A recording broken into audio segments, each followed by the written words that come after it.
The following program was produced by an independent community producer. The opinions expressed do not necessarily reflect those of the ECAT staff or board of directors. There's a girl, she's a star, she's got style,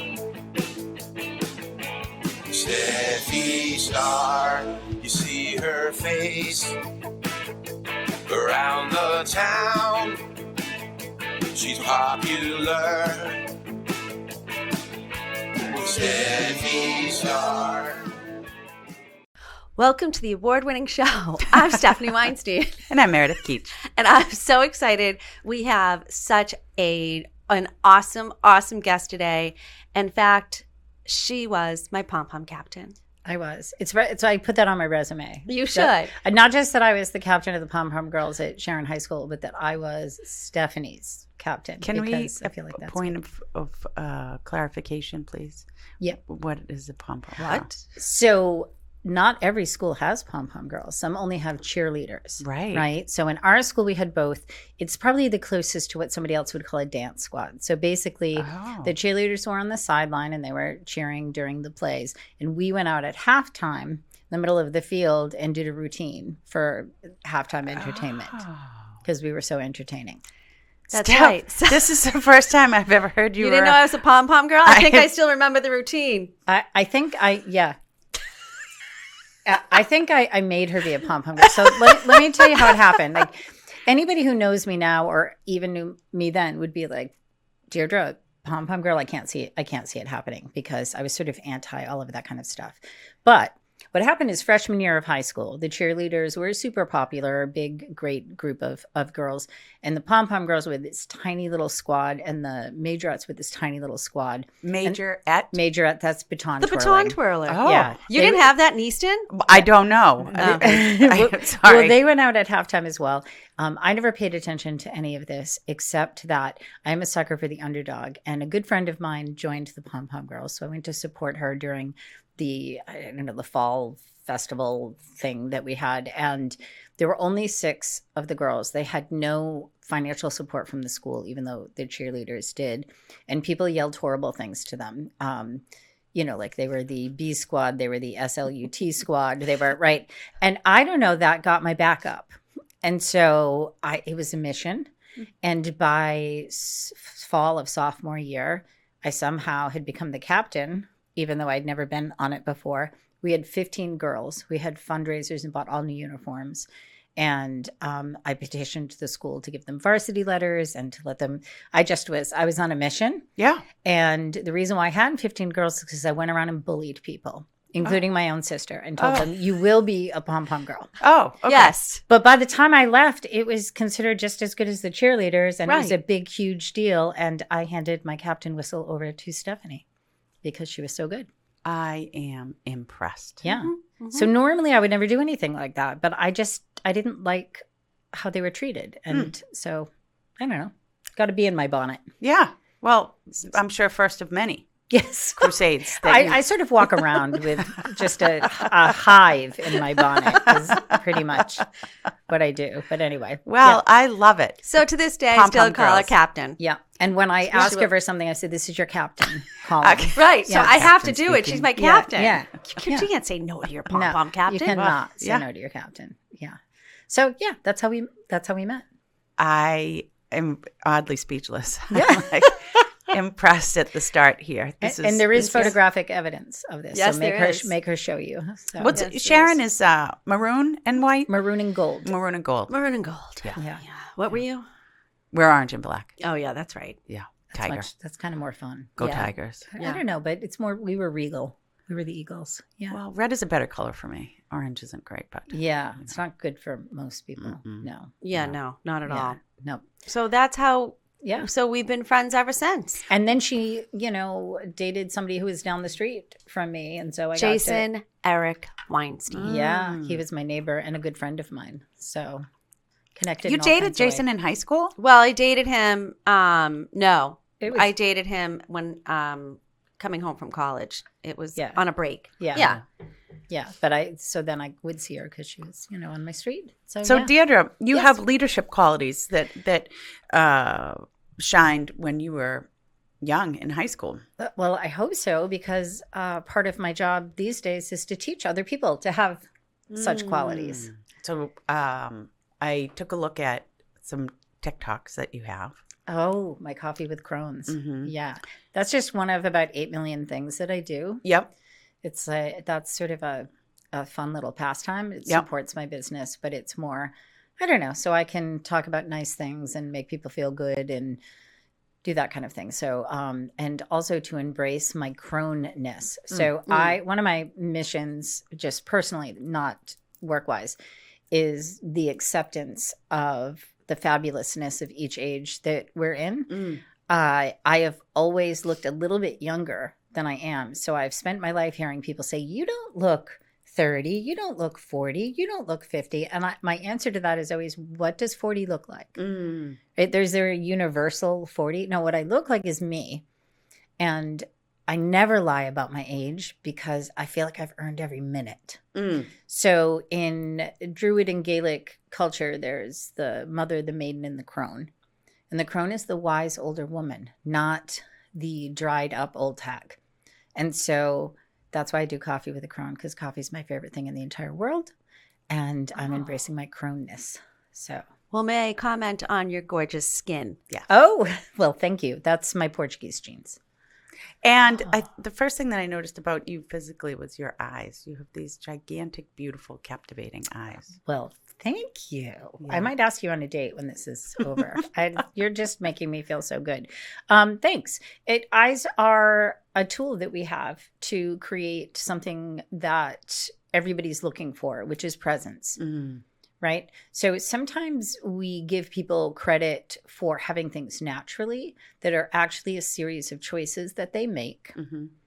What I do with my eyes is probably more important than what my eyes actually are. I've made a lot of eye contact with you since we've been here, and that makes you feel seen. And so you notice that, right? So these are choices that you make in order to have presence in the world.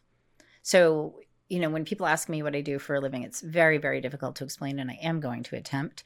But the one thing that's in common for all of the different areas of what I work in is my desire to help people find and increase their presence. It's not magic at the mic, right? There's no magic in front of a boardroom. There's no magic on a stage. There's a series of choices that you make from knowledge and from hard work that elevate your presence or accent what you have naturally and create a leadership quality. And that's teachable, which is the good news to everyone. That's I'm teachable. so inspired right now. So am I. So do you want me to take a shot at kind of We explaining? want you to what- just okay. keep talking. All right. Yeah. Because So I spent my life being sort of good at a lot of things and not necessarily a powerhouse in any one thing. And I could never decide what I wanted to do. And this is an example of the power of words. So I defined myself as a jack of all trades, master of none.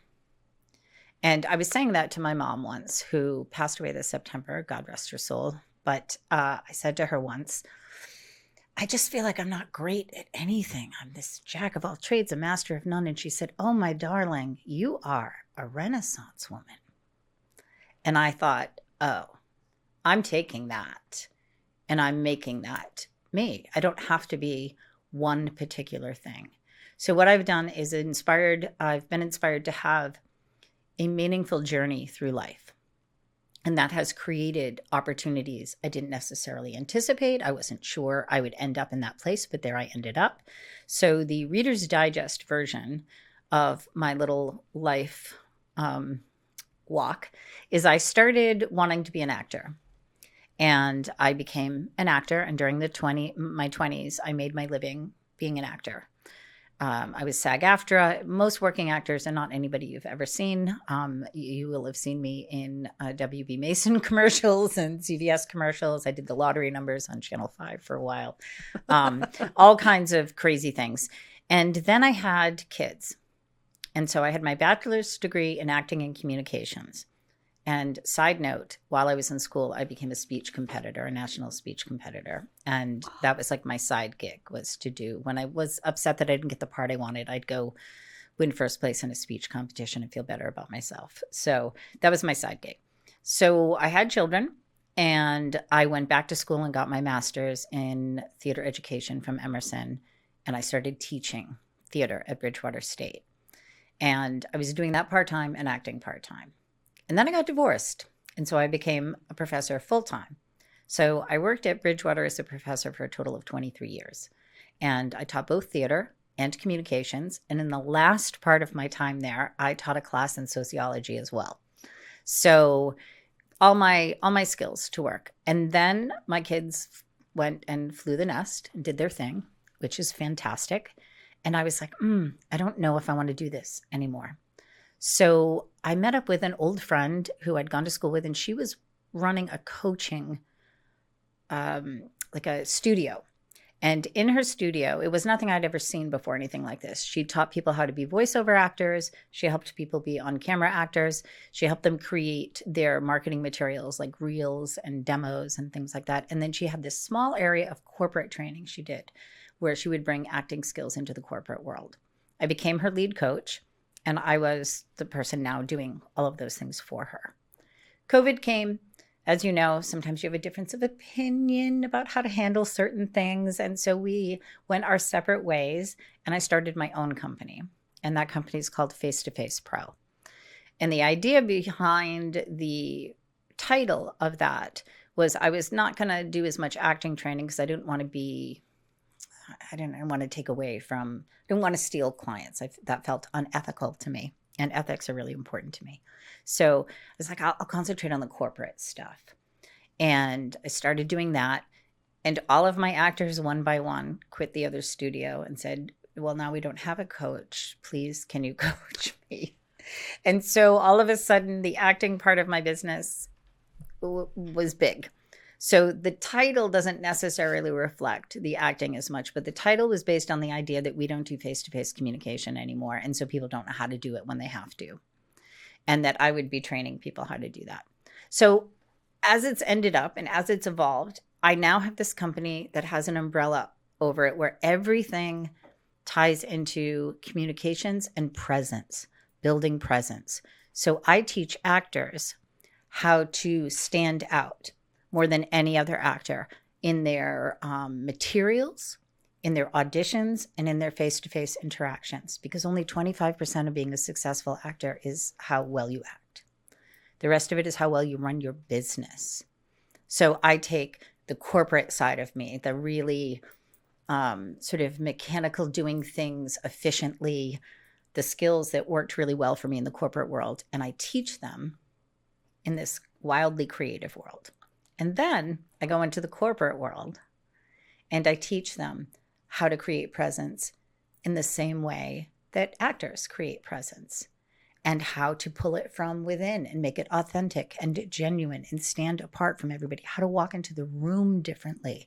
So I bring a level of creativeness that isn't always found in the corporate world to the corporate world. So this sort of line I straddled all my life suddenly became my selling point. Right? I can bring this to this world and that to that world, but it all comes down to creating the presence that makes you successful in what you want to do, whether that's teaching you to have a really difficult conversation and, how to phrase that, or how to make your sales team more effective, how to make your client relations team more effective. I work with a lot of women one-on-one who have trouble letting their voice out and be heard in an effective way. In fact, I work with anybody who's in an area where they're outnumbered, whether that be because of gender or race or politics or age.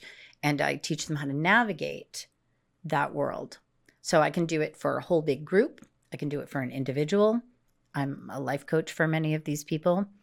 And I can also do everything in the acting world. So I also, as a side gig, because I have so much spare time, I was asked by a contact in the theater world. She runs a management company called WSM Management. And as she asked me if I'd be interested in managing a roster of talent. So that's where you're making sure that they're getting work. It's different than coaching. And so I do have a roster of actors I manage as well. As Stephanie would do. Wow, what a career. So it seems like a million different things, but honestly, it comes down to a couple main thoughts. One of them is it's usually not what you're saying, it's how you're saying it. That's true on both sides. Mm. So, for example, if you were an actor and people sometimes think when they're beginner actors that the lines are the acting, right? But if you think about it, how you say the line and what you're thinking when you say the line is what makes the acting. So it could say, I love you there, right? But am I going to say, I love you? Or am I going to say, I love you, right? Or I love you, right? Those are all very different meanings. So it's not what you're saying, it's how you're saying it. Similar in the corporate world, people wonder why they have the same knowledge as the person in the desk next to them. They're saying in their head the same thing, and they're not getting anywhere. And it's usually how they're saying it. So my example for that is always, let's say Stephanie and I got in a big fight, which would never happen, of course, because I'm her captain. But yes. But let's say we got in a big fight, right? And I wanted to fix this, right? I wanted to fix the fight. And I wanted to make sure that she understood that what she did to me hurt me, but I want to keep her as a friend. I can go to her and say, Stephanie, you hurt me so much. This was a really mean thing to do. Do you know what it felt like when you did that? Or I can go, Stephanie, I don't think you have any idea how important your friendship is to me. And I don't know what I would do if we weren't friends anymore. So I'm going to do everything I can to fight for this friendship, but I have to be honest. If I don't tell you how this made me feel, it's going to stay inside of me and it's going to come out some other time. So I need to tell you that this felt unacceptable to me. I'm saying the same thing. She's much more likely to stay in the friendship if I say the second one. Well, okay, so the brilliant piece of what you've done is, first you've taken a collection of your lifetime experiences, but to have the ability to be introspective and dissect those experiences in a way that you can then teach them is brilliant. Brilliant. Mostly with what Stephanie and I do is we model behavior for our team, for example, because we're going at 90 miles an hour at all times. And to be able to do what you've done is invaluable for those people that you teach. Yeah, and everybody has room for that. I think people don't realize how much is a choice. So when I first go to a corporation and I say, let me bring acting skills to business for you, which is sort of one of our base workshops. And we get in there and we're talking to people about making choices. And they think that I mean be disingenuous, fake something. And I'm like, no, what I'm saying is carefully choose the vocal and physical cues that are going to express what you actually want to communicate. And I do this little exercise. I do it in public speaking class in college, but I do it at the highest levels of corporations. I'll say, I'm going to walk into a room and start a presentation. I'm going to do it two ways. You tell me which way is the best way. And of course, one way is horrendous. And the second way, they go, oh, yeah, definitely that. And I go, okay, why? And their answer will inevitably be, you were more confident. You looked more sure of yourself. I believed you knew what you were talking about. I'm like, okay, but those are all ethereal thoughts. What did you really see? Because I did them right in a row and I'm the teacher. So I wasn't more confident the second time than the first time. I was the same person. So see if you can tag all of the things. And basically what it comes down to is I closed the door behind me instead of turning to close it. I elongated my steps. I kept my chin up. I made eye contact. I smiled. Most importantly, I stopped in place and surveyed the room before I spoke. And then I spoke. Those are a series of choices I made that anybody can make. So when someone says you need to teach me to not be afraid of public speaking, I go, no promises. You might be afraid forever. In fact, some of the best public speakers you see are probably terrified. Some aren't. Some are. What I can do is teach you how to not look terrified. What I can teach you is how to be an effective communicator, right? And there's so many parts to effective communication. We take it for granted. We think everybody has the same meaning for every word we have. We don't take into consideration that every word has a denotative and a connotative meaning. The denotative meaning is the dictionary meaning, and the connotative meaning is what it means to you, right? So when we say I'm hungry, that means something really different to us than somebody in a third world country, right? When you say hospital, it's amazing the amount of different reactions to that. It all depends on whether everybody you know that went to a hospital never left, or if somebody got cured and had a great experience there, if your only experience with hospitals are babies being born. All of these things change how you feel about that word. And so when we're communicating and we just think everybody has the same meaning, right? I just worked with brand new corporate clients yesterday. I had a team that was on a meeting with me, and they were talking about how to go forward with this problem they're having within a group, like a brainstorming group that they're part of. And they said, there's a lot of gossip. I was like, okay, how do you define gossip? And it turns out that they had very different ideas of what gossip was. And it wasn't what I think of when you say gossip. So if I tried to help them based on my definition of gossip, I would have been spinning my wheels, right? It's the difference between saying, I'm right around the corner. I'll be home soon. I'm running a little late, and I am 10 minutes behind. I'm at the CVS. I'll be there in 5 minutes, right? Concrete language versus vague language. So again, it's something you can learn.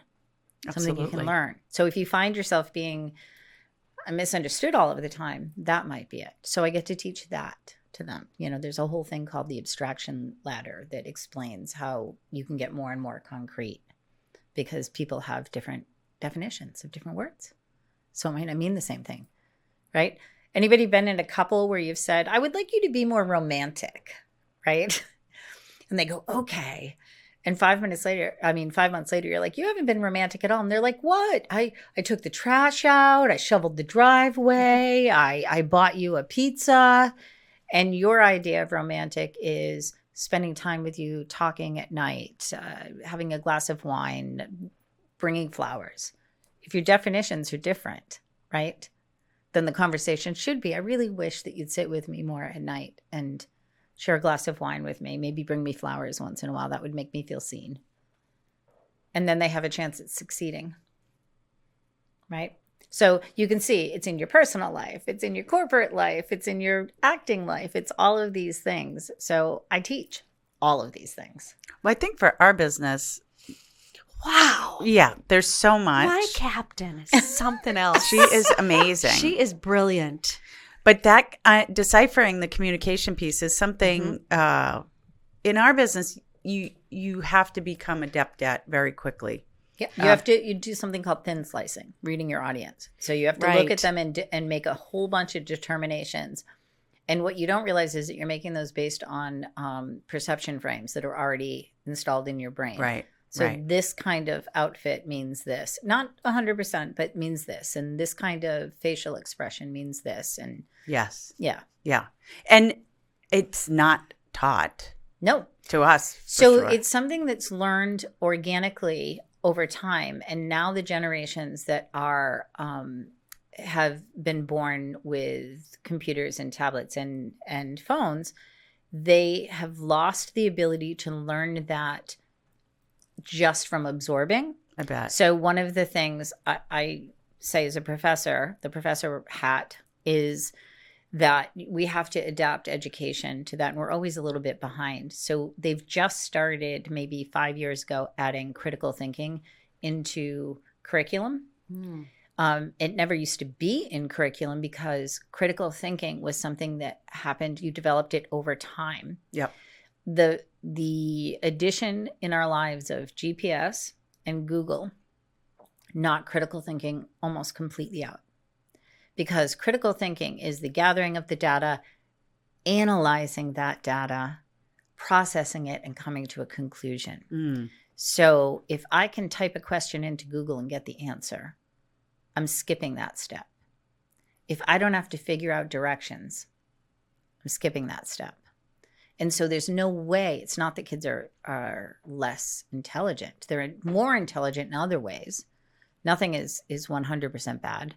But now we have to teach critical thinking in school. So the whole reading social cueing, it used to be something that most people learned organically, and folks on the autism spectrum possibly needed some extra help with it because they didn't necessarily do it naturally. Well, now we're all not doing it naturally because we're looking at our phones, we're reading we've gotten adept at reading tone and text and email, but we're not as good. But I suspect, given the amazing success of your company, because I do see it all over my social media, I think you've probably gotten really good at it.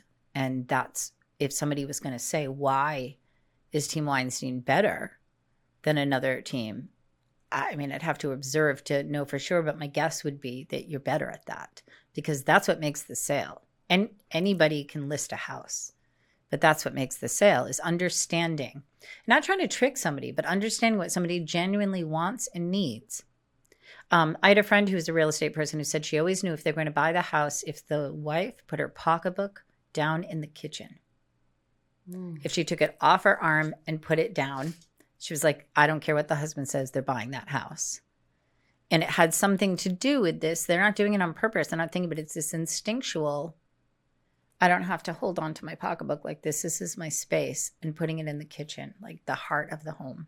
I'm home. Yes, I'm home. And that, not that everybody who bought did that, but everybody who did that bought. Well, I think agents who have been in the business for some time, it's by necessity. We're not paid hourly. We don't get a salary.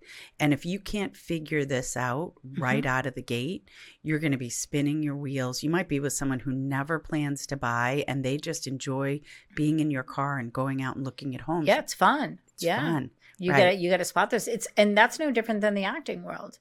Right. So, there are actors that they're spinning their wheels, not doing any of the stuff that they need to do. And I don't want to represent them because they're never going to make it to the next step because they aren't actually doing it. You have to be able to read that. Yeah. And I could never sell someone a house. I know that sounds counterintuitive. No, of course not. But I can't. That's not what the sale is. The sale is so many other facets. It might be the emotional difficulty you're having getting out of your house and selling you on the idea of what is next, what's coming down the pipeline for you that is so much better, right? That's your sale. Stephanie is so good at that.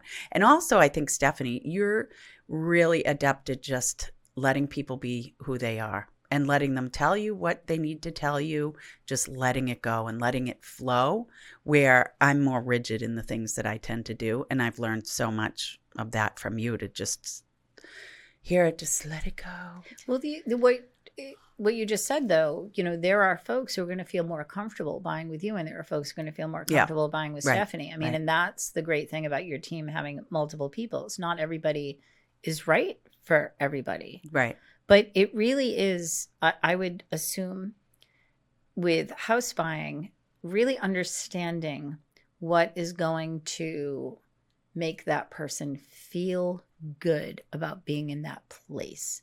And it's not the same for everybody. So, and this is a major communication snafu that people make all of the time. I'm constantly in my training telling people, you are looking through only your lens. Your way is not the best way necessarily. It's a great way for you. Meaning, I might think that everybody who buys a house should have a fireplace. And I'm not going to lie, I really do think that. I won't buy a house that doesn't have a fireplace. There's something about it. It's a very connecting thing to me. And when the world seems awful and I'm struggling, doing my work in front of a fireplace is one of my techniques, right? So I would never buy a place without a fireplace. But if I was a real estate person and I was showing somebody a house and I was like, but there's no fireplace, I don't think you should consider this. They're like, I hate fireplaces. They're messy and I don't want to gas one because I'm afraid it's going to blow up. Right? Mhm. I can't push them to buy something with a fire. That would be ridiculous. So that's looking through my lens, right? It seems like, well, who would do that? But we do that all the time. Everybody knows somebody who threw a surprise party for someone who hates surprises. Right? And they did that because they would love to have a surprise party. Mhm. And then they're mad at their friend because their friend isn't grateful enough. I went to all this trouble and threw them this great surprise I can't party. tell you how many times I've had that in my life. Yep. Deirdre. Yeah. So you do not like a surprise She party. does not. Right. Do not surprise her ever. Right. So if I really want to be your friend, right, then I want to create a birthday surprise that would be perfect for you. I want to look at what means something to you instead of looking through the lens of what do I think is the perfect birthday? No. What do you think is the perfect birthday? And how can Right. I create that for you? We just don't do that. And we're not trying to be mean. It's not intention, right? It is simply this belief that this is what you should do. You know what? I think what Deirdre just said is why we're so exhausted after open houses. Because we're doing exactly that in trying to analyze every part and piece of what you're saying, what your body language is telling, so we can figure out what you're looking for. Is this right? All of the checks and balances? Yep. Or what do I have coming down the pipeline that would be better for you? Yeah. Mm-hmm. Right? Don't you think? Mm-hmm. And I guarantee you gain somebody's trust when you're sitting in an open house for a, $1 million house. And you realize through talking to them, this is not the right house for them. And you've got a house that's really going to fit their needs. And it's $700,000. Mm. And when you say to them, Or $1.3 million. right, And you might not think you can afford it, right. but we know you can. Right. And it's worth it. But or it's not. Either or. I think Yeah. even like if you take that you would be willing to lose some money Yes. to For put sure. them Yeah. in Oh, all the Yeah. time. a place. It's not about the price. Right. Yeah, for us, So yeah. when somebody hears that, Yeah. you have won them. Yeah. Right. And once you have somebody's trust. So I always tell everybody, you walk into any room with a certain amount of ethos, right? And that is your value, your credibility, right? So you walk in with some ethos. You're the person in charge, or you're the person hired to speak here, or you're the teacher in front of the classroom. And that ethos is yours to increase or lose. So you come in with a certain amount. We expect, because you have the title of real estate person and you're in charge of this house, that you know what you're doing. You have that until you start saying really dumb things, in which case we're like, this person doesn't know what they're talking about, or you give us some incredible insight, or you back up something you say in a way that the person is like, oh, this person's more credible than the other person. And so knowing how to do that on the fly, how to build your ethos, and it's different for different people, right? What one person finds valuable. And, it's similar to me working with a number of different people. I never know what I'm going to get for a personality on the other side. Teaching from semester to semester. We have similar jobs that way, where I don't think people realize the emotional burnout that you get from trying to do that, rather than being sort of in a slot where you're dealing with the same people all the time in the same way, doing the same kind of work. Our work is very different than that, and it can be mentally exhausting. I sometimes come home and I'm like, okay, all I did was talk all day. Everybody stopped talking to me. Right. I need to watch bad British Baking? mysteries. Oh. They call them. So I love all things murder. I'm one of those women. I do. I We don't. should connect her with Jess. Yeah, Yes. I don't know if Serial it's like- killers. Yeah, It's for her. Yes. I'm nice all of the time in my life. It's my job. And I also believe in approaching every situation, assuming the person has the best intentions, even if their behavior is bad. And I would say 90% of the time, that's actually true. We're always attributing people with bad intentions when we don't like what they're doing. And so then it allows us to be mad at them instead of thinking, okay, I hate that behavior, but why might they be doing that? Where is that coming from? What don't I understand about them? They're not out to get me. Very few people are out to get you. maybe sometimes, but very few people are out to get you. So I walk through life with that attitude. And then I get home and I'm like, murder. Right. So You're like, bitch, right. shut up. Yeah. And there's all kinds of levels of murder. So I watch different murder depending on my mood, like other people watch different genres. So there is like made up, but based on real murder, like Law and Order, that type of thing. I love that to go to sleep to because it follows a pattern. It's a serial pattern. So my brain just shuts off and goes to sleep. So that's great for that. Love the real murder, right? Like, documentaries and things like that. But they have to have found the person. I don't like the ones where we're still looking for the murderer. No, right. Thank you. That gives me anxiety. I need to know that the person's out of it, right? Then there's British murder, right? So I love British TV as a director and an acting coach because their folks are so much more realistic than ours. We're starting to get that way. But, everybody's not perfect looking. In fact, they're usually really not perfect looking. They hire like character faces and everything. So I love that. So there's a level of high important, David Tennant murder things. And then there's stuff they call cozy mysteries. And those are like the soap opera. They're so unrealistic. There's always some like village in the Cotswold and everybody's always getting murdered there. I don't know why people don't move. It's ridiculous. And there's like a priest that solves them or a nun that solves them or, a small town constable. And they are absurd. And that is when my brain is completely like, I can't handle anything real. And I'm not going to lie, I've been watching a lot of those lately. I've been spending a lot of time in front of Father Brown, which is one of them. Where do we find that? On Netflix? BritBox or Acorn. Wait, Yeah. you're not a murder person? No. Yeah, I'll murder all the time. I won't be able to sleep. It's the way I fall asleep. In fact, when I have to I'll have horrible dreams. Oh, no, I love it. When I take a nap, I'll say, I need to go take a murder nap because I'm going to put my headset in and listen to Dateline while I fall asleep. Wow. Yeah. Nerves of steel. Well, you watch like Bravo stuff, don't you? I just watch reality TV. So at night. I can't watch that because I suffer terribly from secondhand embarrassment. Same. Oh, yeah. I can't handle it. Don't watch Temptation Island. Yeah, And I can't do it. I can't do anything that's a competition either because so it sounds like I'm so strong because I watch murder all the time. Now I'm going to show you how weak I am. Okay. So I get like so embarrassed I have to leave the room or I have to shut stuff off like when embarrassing things are happening. I can't find any like Mr. Bean. I can't find any humor in anything where somebody is humiliated or embarrassed all the time. So I can't do that. Contests, I'm always so mad when somebody gets out that I don't think should get out that I can't do that. But here's the most ridiculous one. I cannot watch awards shows, even though it's part of my job to know who won the Oscars and the SAG Awards because we're looking for trends for what kind of actors we're going to represent. And it's really important. We have a huge meeting the day afterwards to talk about it.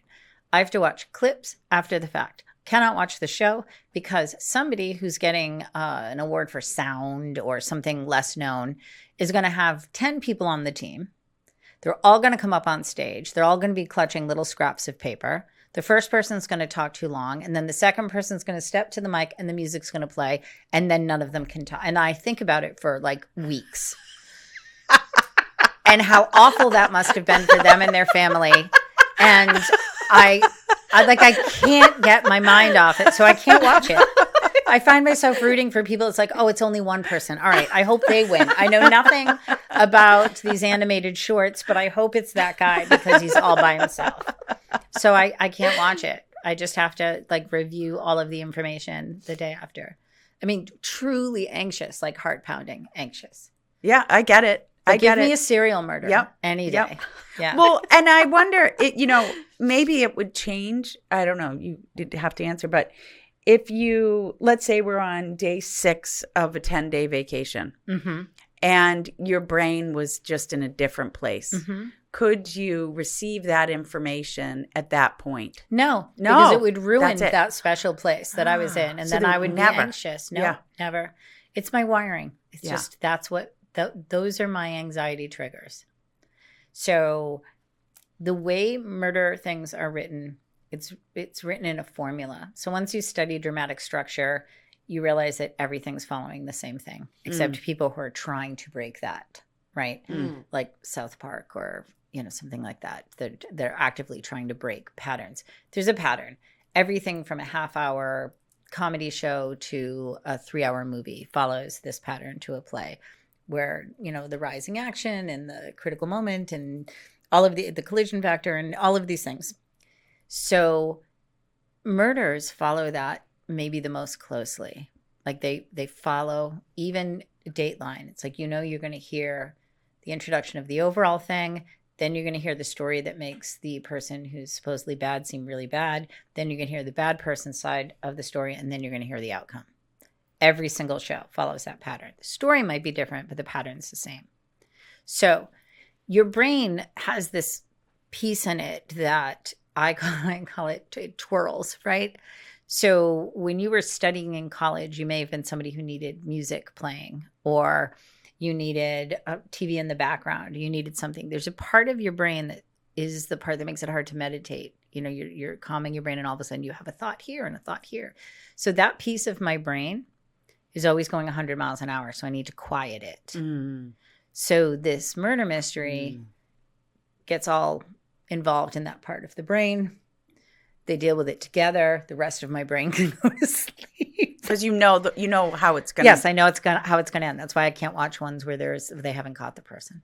Or the award show. No awards shows. Because you don't necessarily know.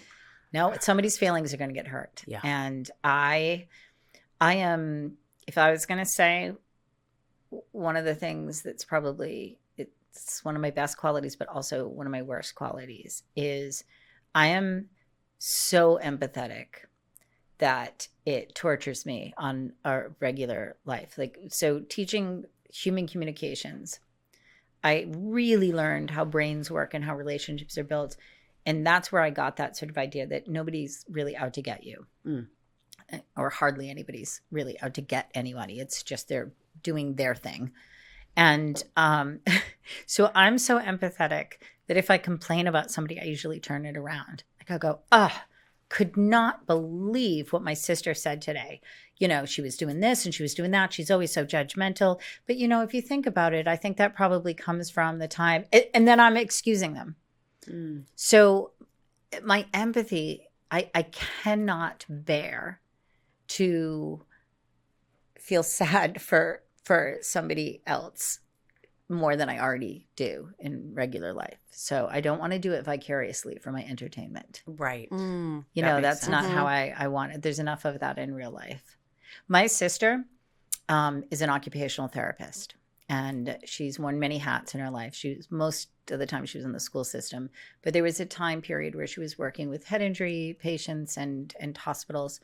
And she told me this story. We had to be in our 20s. About this woman who had Down syndrome, and they were doing a home eval because she had a head injury, and they needed to make sure, could she go back? She had lived independently. Could she go back? So that was part of my sister's job, go in the home with her, make sure she can do everything. Well, when they left the home, it locked behind them. They didn't have the key. They were standing waiting for the bus, which took a long time, and the woman forgot her coat inside, and she was cold. And she was this really cute, sweet older woman with Down syndrome, and she was shivering and she was cold. I think about that woman every day. Every day. Every day. I'm not kidding. She passes through my brain every day. I wish my sister had never told me that story. Wow. Like it haunts me. I understand that because when Gregory was little, he did the Easton actors thing in school. And he was little. I don't know. He must have been middle school, maybe younger. I don't know. Anyway, I looked at him. The director, it was at the end of the play. It was a practice. And she was talking. And I saw him like jumping up and down. He had to go to the bathroom. And he just kept jumping up and down.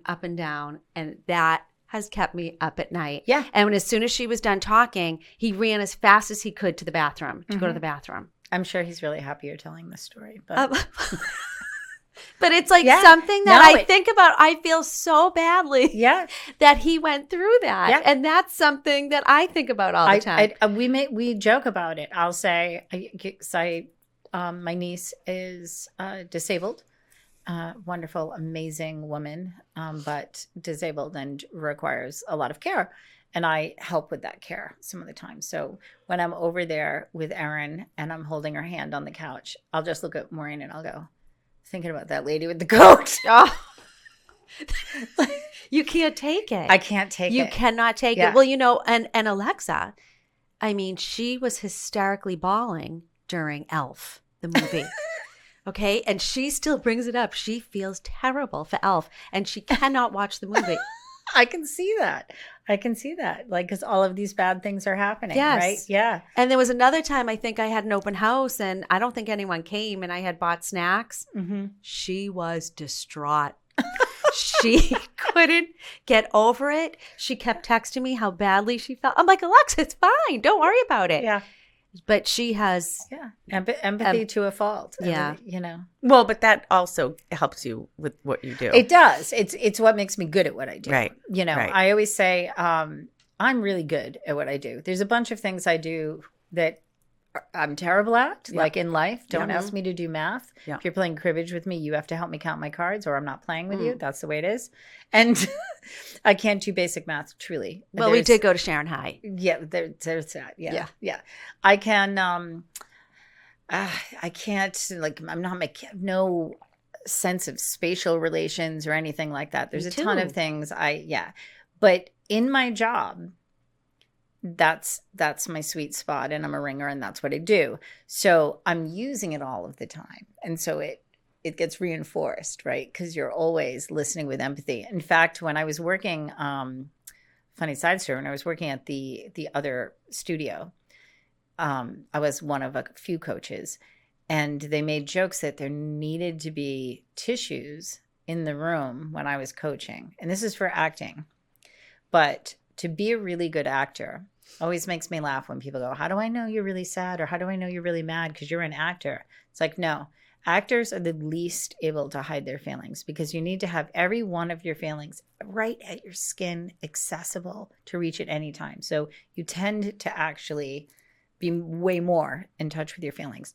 So acting is very much about deep-rooted things. So I'd be coaching somebody like, why can't I get this part? And I would just say matter-of-factly, well, I think because that part reminds you of the struggle you're having right now in your marriage. And so it's making it hard for you to do that because there is a block. So, you know, we need to either switch this or bravely go for this, and maybe it will unlock something. And then they would start to cry. And we would have, you know, a session and we would wipe our tears and move on with it and be better the next time. But yeah, the whole world of acting is about accessing all of that stuff. So I'm constantly either accessing it or teaching you to access it. So yeah, sometimes it sneaks into other parts, and hence I can't watch award shows. How do people hire you? A number of different ways. My acting folks come almost fully from recommendation or somebody else that's been acting. I go after my corporate work a little bit more because that was not where I started. And I do have help with that. It's funny. I actually have a business coach who's also from Sharon. Oh, do Big I know shout this out. person? Yes, you do. Big shout out to Val Vagoda. Love Val. Yeah, she's an executive coach of the highest level. She is incredible. And so she's helping me with all of my blind spots in the corporate world to put me in the room, and I do a great job. Getting those people in a pipeline is a weakness of mine. And so she's helping me with that. And that's, lesson number 253 for today. If you need help, ask for it. Nobody can be good at everything. So yeah, and my website tries to access all of those folks and be a landing place. I use LinkedIn as a tool as well. I do a lot of reaching out on LinkedIn. But often if somebody hires me once, they hire me forever. Mm. And you mentioned life coach. Mm-hmm. Can you explain what a life coach is? Yeah. So there are people who just do life coaching, right? And they get certified for it and all of that. That isn't a road I wanted to go down. But many of the things I do could qualify as life coaching. So I taught a class at Sharon High's adult ed called Women Finding Your Voice. And it's a class, it's a workshop, but ultimately it's life coaching. Because these are women who don't know how to be heard. There's a million different ways that women stop themselves from being heard. And part of it is what we're taught. You know, one little thing, qualifier, saying, I could be wrong about this. Or maybe, I don't know, I don't mean to interrupt, but instead of just speaking what you need to speak. So we have a lot of habits as women. We apologize with our face. You know, when we say something and then we go, And it's, you know, we're like, in case I'm wrong, right? We do a lot of that stuff. So that is ultimately life coaching, right? And then sometimes somebody I'm coaching for something else, I've been coaching for a long time, asks to have a quote unquote life coach session versus whatever else I have. I have a long-term, probably two of my oldest and dearest acting clients. One is named Leslie and one is named Buzz. And the two of them will sometimes say, okay, today needs to be life coaching. And then I'm helping them navigate the language they're using in the areas of their life that they're having difficulty, or I'm helping them to look at it a different way, or I'm helping them to write about it. I do a writing retreat every summer. I have one spot left, by the way, in case anybody wants it. It's in Maine in June, and we stay in cabins on the lake, and we have a communal breakfast and dinner. And we do writing exercises during the day, and there's free time to kayak and do all of that. And that ultimately becomes one giant life coaching session, because writing is a way into learning about yourself. How is it different than therapy? I have had people say, I don't understand why you're not a therapist. And my answer to that is always, if I was a therapist, I'd have to be therapeutic to anybody who walked through the door. And I really only want to be this part of my person for people I care about. So I do think that there's crossover in therapy. I think that these sessions are therapeutic to somebody, but I am not positioning myself as somebody who has a psychology degree. I do, however, have expertise in human communications, and that becomes the basis of how you live your life. So if I'm helping you with your communications, you know, and that means I don't ever use the word nonverbal communication. I use physical cueing and vocal cueing.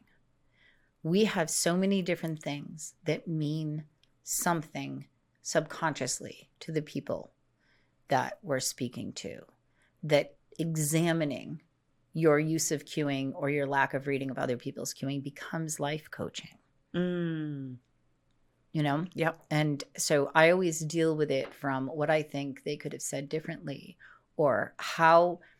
One of my favorite sayings is, choose the truth that serves you, because it can change how the rest of your life is. And what I mean by that is not make up a lie. I mean, there's more than one truth of every single thing that happens to you, and you can choose which one you live in. So, for example, my first marriage was an unpleasant one where lots of bad things happened, and it left me in kind of a mess afterwards. And, you know, it was messy and it was ugly.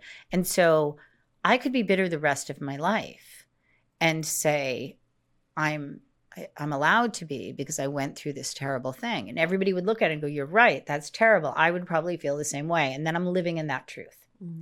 Or equally true, this is equally true, I probably wouldn't have my own business now, because I had to be honest, moral, and kind for two people, because I was the only one doing that in that household. And I really wanted to make sure that my kids, I had this whole thing about honesty with my kids where I truly never lied to them. I made them a promise I would. And even the lies that I think parents maybe should tell, I couldn't tell because I'd made them a promise.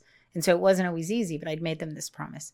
So those skills, I really think I am a much kinder, more honest, and much more moral person than I ever would have been if I had ended up in a different marriage. So that then in turn made me a much better teacher, a much better friend, a much better parent, and gave me, you know, all of the tools I needed to become what I've become today. So that's the truth I choose to live in. I wouldn't go back and do it any other way because maybe I'd be a spoiled princess wife. I don't know. Who knows? But what I do know is I like the person who came out on the other end of that. And I like how much I understand what I'm capable of. Well, that goes back to what you said in the beginning of your truth. Yeah, that's pretty powerful. Yeah. I celebrated changing my toilet seats when I moved into this. I lived in one of those, McMansions on a cul-de-sac, which I never thought I totally belonged in. I used to say I was the alien on the planet cul-de-sac. So I lived in there, and I moved from there to a rental house on a corner with a big sign in the front and a business in the back. And it was kind of a shabby raised ranch. It needed painting. It was definitely a giant step down, right? It absolutely could have been worse. It could have been homeless, but it was no changing. It was a giant step down. I had 2 kids. And I just was like, okay, all right, so I'm here. What does this mean? And then I realized it meant that I was on my own and I could be on my own. And that got proven the first day when I had to change the 2 toilet seats because I was not sitting on a toilet seat somebody else had sat on. And I'd never even occurred to me how they attached. And then I attached them, and I think I Facebook posted about that. Like, that was the greatest accomplishment. So I was like, oh, it can be just me. Right. Yeah. So there you have it. Steph. I can't even talk. I'm just mesmerized. Yeah. It's so brilliant. I mean, you own every facet of who you are, which is so refreshing. Yeah. I am going to have to come back, though, to tell the story about how I married the kid I used to babysit for. That's a story for next time. You are absolutely coming back. Yeah. So I'm just dangling that for you. So, yeah. That was my second marriage. Is it over? No. Yeah, No. no. No. I'm still in it. It's fantastic. Yeah. This is incredible. Yeah. I married the boy who had a crush on me his whole young life. How fun is that? I cannot wait to hear this. Yeah, it's a good story. Okay, well, you'll be coming back. Okay. So, in the meantime, go to face-to-facepro.com and hire me for everything. Yeah. I was on the website this morning. The website was built by another Sharonite, Deb Neerman. For those who go on and put it in the search engine, it's a couple down. It doesn't come up as the first one, so make sure that you have the and it's a address number correct. 2, Face 2 Face Pro. And you're on all social media. I think I was looking at your TikTok channel. Yes, I'm on TikTok under Face-to-Face Pro Deirdre. Yep. And I'm on LinkedIn. Yep. I do have an Instagram, but I don't use it that much. Okay. It just sort of is connected to my Facebook. Yep. And what I post there. It's not my vehicle of choice. Yep. But yeah. what's the best number to reach you at? 508-246-5467. One more time. 508-246-5467. Well, this has been inspirational, refreshing, uplifting. I'm so grateful that you came today. It's just such a great day. It was like my happiest thing that I was looking forward to today because Steph is a light for me. She just makes me happy every time I see her. She is. Love my captain. And so it's just one of those things. It's really nice. Nice way to spend the afternoon. This was so great. I couldn't have asked for a better afternoon. Yay. Well, thank you for joining us. Thank you for having me. Thank you. It's magnificent. All right, guys. That's a wrap. That's a wrap.